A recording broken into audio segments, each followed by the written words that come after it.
Hello and welcome to Room 58 End of Year Wrap Up. Our class thought about the semester and decided that we would share with you, the world, a little bit about what we learned this year. First, let's talk about the air we breathe and the sky above. That's a good place to start. Here, Anthony and Leilani to talk about the atmosphere. The atmosphere is a distance from the sun that affects the Earth's temperature, which making it safe to live on said planet. There are 5 atmospheres in total. The troposphere, stratosphere, mesosphere, thermosphere, and finally, the exosphere. Each of them contain many things like organisms, water vapor, the jet stream, burnt up meteors, and electrically charged ions, maybe even some satellites. This year I learned about Earth's atmosphere. I know that the atmosphere has 5 layers. They are called thermosphere, stratosphere, mesosphere, exosphere, and the troposphere. All the layers combined protect the Earth by absorbing solar radiation. My name is Leilani and this is my science presentation. Thank you, Anthony and Leilani. It's good to know that those combined layers protect us from the harmful rays of the sun. I'm glad you said the word combined like Ara because the next thing we are going to learn about is math. Ah yes, here are Daniela, David, Evelyn, Isaac, Jessica, Kenji, Kaylee, Sarah, and Sarina to tell us about the math they learned this semester. Wow, that's a big team. It sure is. Let's roll the tape. This semester I learned about common factors. Common factors are where two numbers are. I learned that there are two numbers that have same numbers that are in common. Thank you. My name is Jessica and I presented factors. What people learn in math is division and multiplication and subtraction, and this will help you in problems in different ways when you need help. What to do in division is to see how many groups are formed or how many are in each group when sharing fairly. How to use multiplication is to get different numbers and multiply the numbers together, and then you'll get your answer. I will give you an example like 12 times 12 equals 144. Also, how to add is when you get two numbers and add. I will give you one example. 23 plus 25 equals 48. The last one is subtraction. What to do in subtraction is to subtract two numbers and you have to borrow sometimes in subtraction. And I will give you an example like 34 minus 23 equals 11. My name is Daniela and this is my presentation of math. Math is about multiplication, subtraction, addition, and division. You can multiply fractions to find the sum or answer. For example, 10 times 10 is 100 and the answer is 100. You can write it in fraction as a decimal, percentage, mixed fraction. My name is David and this is my presentation. There are different types of equation like multiplication, division, subtraction, and addition. Equations are used to find the answers to the question. Here's an example. 2 times 4, 4 plus 4 equals 8. To solve this question, you need to first do PEMDAS. It stands for parentheses, exultant, multiplication, division, addition, and subtraction. You need to do parentheses, 4 plus 4 equals 8. Then do 2 times 4, which is 8. So it's 16 because you add the answer you get and you get your answer. We learn how to turn big numbers into percent and decimals. Also, we learn total counting and many more things. This semester I learned about common factors. Common factors are where numbers are used to find the LCD or the GCD. LCD is least common denominator and GCD is the greatest common denominator. My name is Jessica and this is my presentation of common factors. This year I learned different ways to solve math problems. I learned how to solve math problems with fractions. You could multiply the fractions or divide them in specific word problems. However, you could make fractions into wholes only if the numerator is bigger than the denominator. But for example, if 3/4 divided by 1/2 would be 6/4, since you would have to keep, switch, and flip. You would have to keep the first number, which is 3/4, and would have to switch the division sign into multiplication.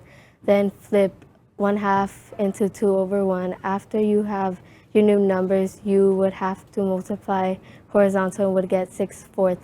But since 6/4 is a mixed number because the numerator is bigger than the denominator, you would have to see how much times 6 fits into 4, which would be 1 time, and there would be 2 left, but 2 doesn't fit into 4, so your answer would be 6 2/4. But if you simplify 2/4 by 2, which would give us 1/2, so your new answer would be 1 and 1/2. And that's how I learned how to solve fractions. My name is Sarina, and this is my math presentation. A ratio is a quantitative relationship between two amounts like quantities or numbers. This shows the number of times one value contained within the other. You usually use ratios when you go to grocery shopping or to determine a specific amount when you cook. The strategies to solve ratios is by using cross multiplication, proportions, double number lines, and ratio tables. Now here are some examples of how these strategies are set up. To solve this ratio problem, I'm going to use the ratio table. So I first analyze the problem and the ratio is 3 to 4. Since we're trying to find out how much fruit punch cups needed, if there is 12 cups of orange juice, you start with the original ratio. There is a pattern between these numbers, which is 4 times 4 equals 16. And there's your answer. Math is fun. It will never get old. We'll always use it.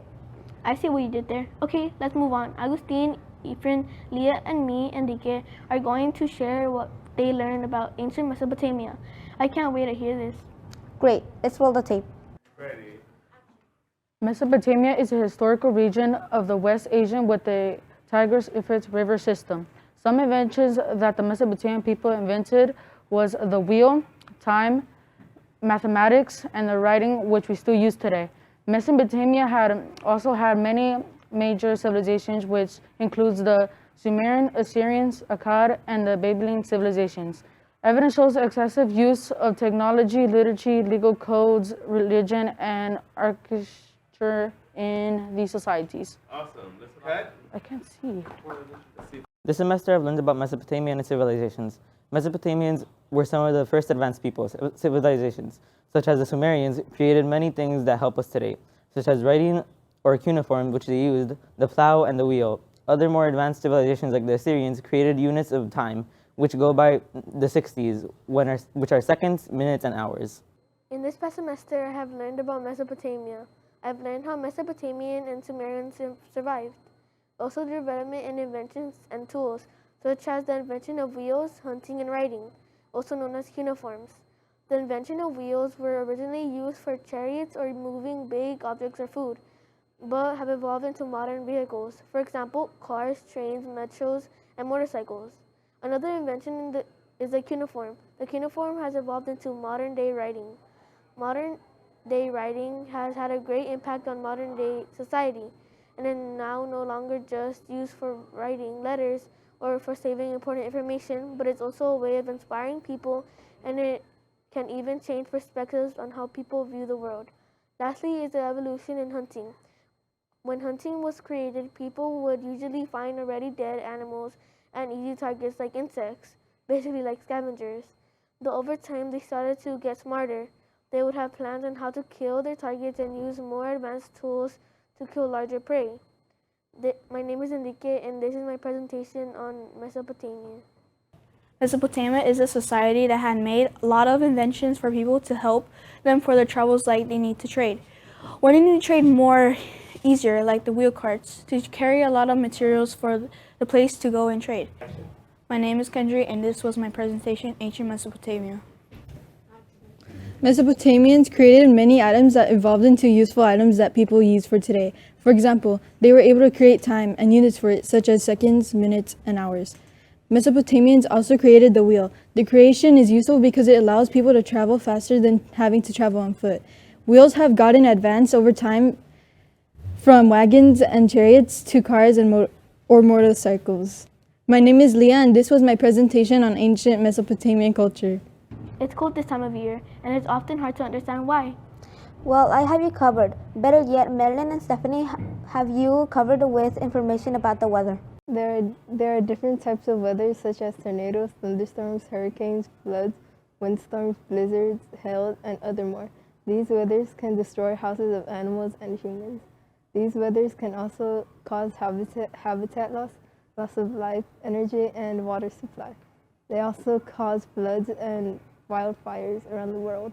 A hurricane is a very powerful, severe weather to the environment. Hurricanes can cause floods, evacuation, and even death. There was a hurricane that happened in 2005, which was in the category 5. The categories are from 1 to 5. 5 is the most dangerous, 1 is the least dangerous. When there is a hurricane, a siren starts to warn people that they need to start to evacuate because there is a hurricane coming their way. Well, we're almost done. This is the last team bringing up the final clips. So far, we talked about all that we learned, and without this little bit of knowledge, none of it will be possible. It's true. Audrey, Jacob, Daisy, and Me, Milady, are going to talk about the writing. What I have learned in reading is how to make a summary of stories. Summaries are something that helps someone understand the story without reading the whole book. You need 4 to 6 lines to make a summary.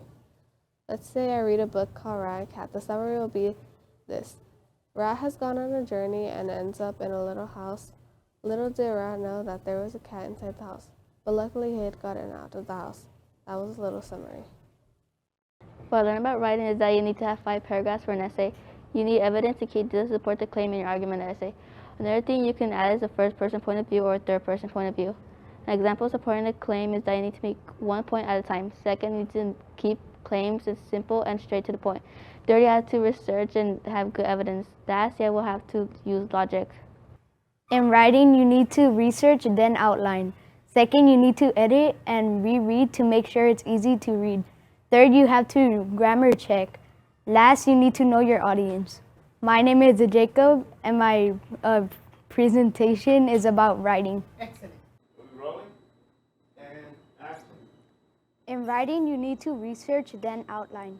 Second, you need to edit and reread to make sure it's easy to read. Third, you have to grammar check. Last, you need to know your audience.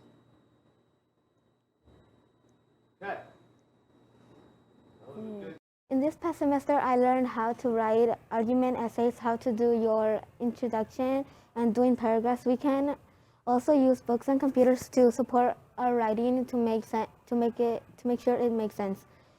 A good argument essay uses evidence and facts to support the claim it makes apart from the writer's thoughts and opinion to make strong reasonings.